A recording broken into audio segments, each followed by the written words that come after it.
Bonjour à tous, une fois de plus je vous remercie de me laisser entrer chez vous. Je présente aujourd'hui l'épisode 2 de la série La vie chrétienne et cette vidéo s'appelle La nouvelle naissance. J'ai eu l'occasion dans l'épisode 1 de présenter la repentance comme le passage obligé pour recevoir la vie chrétienne. Je rappelle que cette métanoïa, pour utiliser le mot grec, n'est pas moins que le jugement de notre vie passée sans Dieu, jusqu'à la haïr même, du moins je le souhaite. Et qu'après cette triste et parfois douloureuse prise de conscience, le Christ qui ôte le péché est présenté à l'âme. C'est une révélation et le Christ est reçu dans le cœur. L'apôtre Pierre dit à ses compatriotes juifs, ceux qui ont voulu la mort du Christ, je cite, « Repentez-vous et que chacun de vous soit baptisé au nom de Jésus-Christ pour le pardon des péchés et vous recevrez le don du Saint-Esprit. » Tous ceux qui ainsi ont reçu le don du Saint-Esprit deviennent chacun un homme nouveau qui vient de naître, un homme né d'eau et d'esprit. J'explique, du moins j'essaye. Être né d'eau, ça signifie avoir été engendré par l'eau de la parole de Dieu. Sans la Bible aujourd'hui, comment aurions-nous le témoignage de Jésus-Christ, du don de sa vie pour le croire? Nous ne sommes plus à l'époque des apôtres contemporains du Christ. Être né d'esprit veut dire que Dieu, qui est esprit, se révèle par son esprit qu'il verse dans l'homme. L'Esprit Saint est l'esprit de vérité qui apporte la conviction du réel dans le cœur de l'homme. Dieu est la réalité. Il est de toute éternité. Ainsi, l'homme qui était aveugle reçoit la vue. L'homme qui était mort spirituellement trouve la vie. Christ devient réalité aux yeux de sa foi. Le chrétien ne reçoit pas une ombre. Il reçoit ce qui est substantiel, la vie de Jésus, Jésus lui-même. Il est uni à lui pour toujours. C'est Dieu qui unit le chrétien à Jésus. Ce n'est pas le chrétien qui s'unit à Jésus, heureusement, car cela ne tiendrait pas. Celui qui est uni au Seigneur est un seul esprit avec lui. C'est écrit dans 1 Corinthiens 6, verset 17. Il n'y a qu'une vie, et c'est celle de Dieu. Notre vie, c'est la communion vivante avec lui. Cette vie, forcément, demande à progresser tout au long de l'existence, elle demande à croître pour comprendre de l'intérieur quelle est la largeur et la longueur et la profondeur et la hauteur et connaître l'amour de Christ qui surpasse toute connaissance afin d'être rempli de toute la plénitude de Dieu. On lit ça dans Éphésiens, chapitre 3, versets 18 et 19. Il ne faut pas penser que ce programme, qui est merveilleux, soit inaccessible. Nous sommes invités à y participer. Existe-t-il d'ailleurs dans le monde un autre programme qui le surpasserait?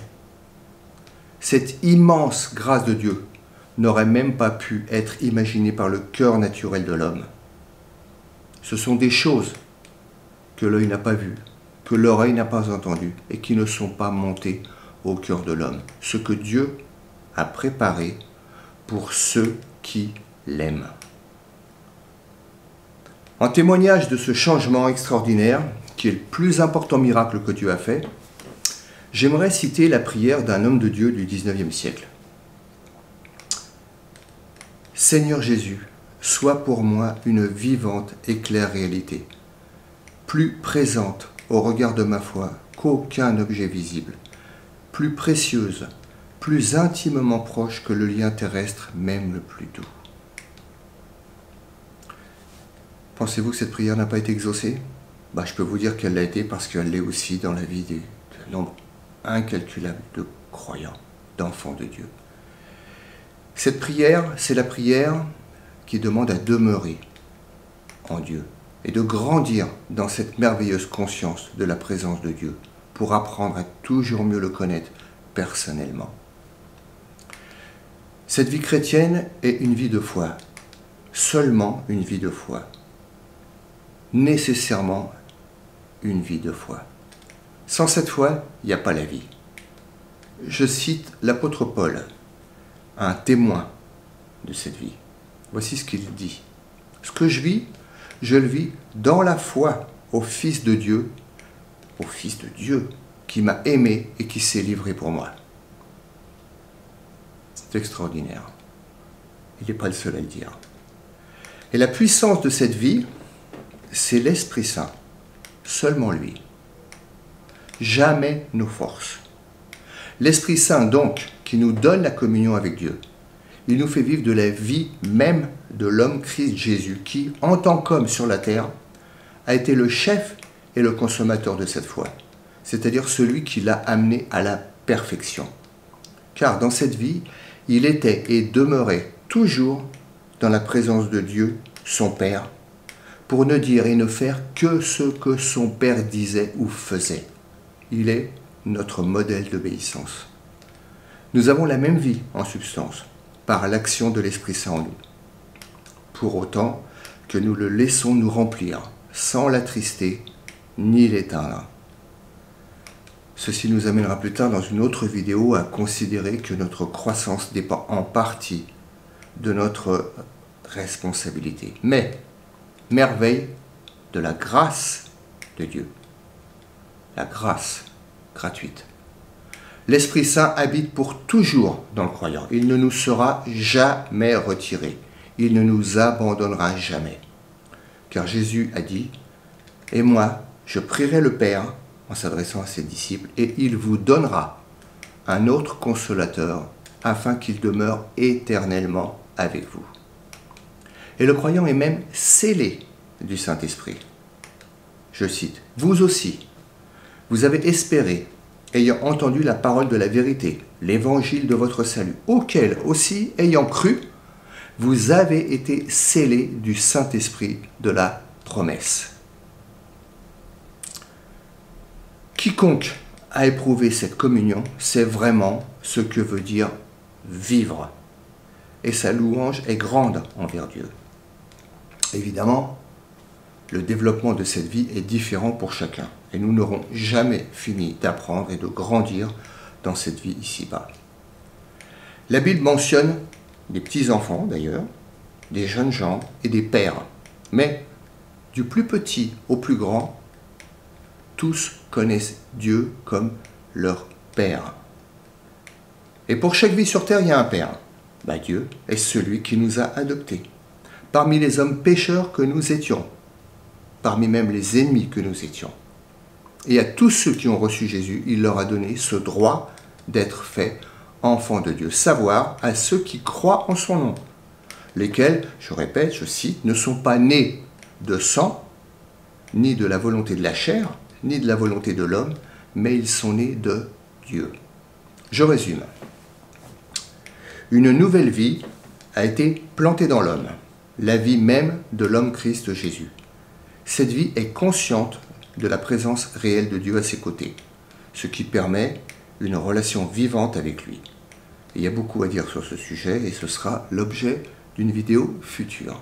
L'ancienne vie demeure. On l'appelle le vieil homme, parce que nous sommes un vase.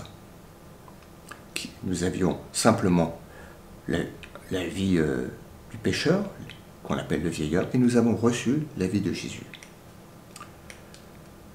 Donc ce vieil homme, qu'on appelle aussi la chair, c'est la vie qui n'est pas consciente de la présence de Dieu. C'est la vie qui ne sait pas ce que ça veut dire que croire Dieu. Ce sont deux natures qui sont diamétralement opposées et qui existent dans le chrétien. Il se pose alors pour quelques chrétiens la question de leur identité. Qui suis-je? À qui Dieu m'identifie-t-il? Un chrétien dira, il m'arrive de pécher. Et je lis que quiconque est né de Dieu ne pratique pas le péché, car la semence de Dieu demeure en lui et il ne peut pas pécher parce qu'il est né de Dieu. Et je lis encore, par une seule offrande, il a rendu parfait à perpétuité ceux qui sont sanctifiés, c'est-à-dire ceux qui sont mis à part. Qui suis-je alors aux yeux de Dieu lorsque j'ai péché? À qui m'identifie-t-il? Suis-je le pécheur quand je pêche, avec la crainte de sa réaction, car il est saint? Ce que je suis à ses yeux, est-ce que je le suis toujours, à chaque instant, même quand j'ai péché? Il y a une réponse à cette question. Une réponse simple et ferme. Aux yeux de Dieu, le chrétien est pour toujours identifié au nouvel homme que lui-même a créé. Cet homme, en effet, il est parfait. Car avoir reçu Jésus, croire Dieu, croire sa parole, c'est ça être parfait. Car cette vie de foi, elle lui a été donnée dans sa grâce. Nous sommes sauvés par la grâce, par la foi, et cela ne vient pas de nous. C'est le don de Dieu. Quand je pêche, ça veut dire que le croyant en moi, il est comme endormi. C'est le vieil homme qui a agi. Heureusement, judiciairement, écoutez, c'est important, Dieu a tué, Dieu a crucifié ce vieil homme à la croix. Ce vieil homme, à ses yeux, bien que étant encore dans mon corps, il est mort aux yeux de Dieu, pour toujours. Dieu ne peut donc plus jamais m'identifier avec ce vieil homme, même si ce vieil homme reste pourtant dans mon corps. J'aurai plus tard l'occasion d'approfondir sur ce sujet qu'on appelle l'affranchissement et la délivrance de l'esclavage du péché. Mon prénom, donc Grégoire, connu de Dieu, c'est comme s'il avait été transféré du vieil homme vers l'homme qui croit. Je précise une fois de plus que je ne parle en aucun cas de celui qui n'aurait qu'une foi de type intellectuel.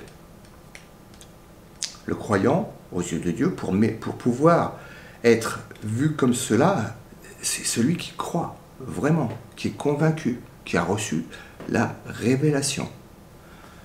Quant à mon identité, Dieu ajoute encore que nous ne sommes pas du monde, comme Jésus n'était pas de ce monde. Alors je reviens au début de cette vie chrétienne. La paix, la joie d'avoir reçu Jésus permet d'entamer une relation avec lui. C'est une réalité donc nouvelle pour celui qui s'est repenti ou converti. Ces deux mots ont un sens très proche. On pourrait dire que la repentance serait plutôt statique, une conscience, alors que la conversion serait plutôt dynamique, un changement de direction. Ce nouveau-né a besoin de grandir, d'apprendre à marcher. C'est ce qui sera développé dans les prochaines vidéos. Voilà. Je vous remercie de votre écoute. J'espère vous avoir apporté quelque chose et je vous dis à bientôt. Prenez soin de vous, surtout de votre âme. Elle est précieuse.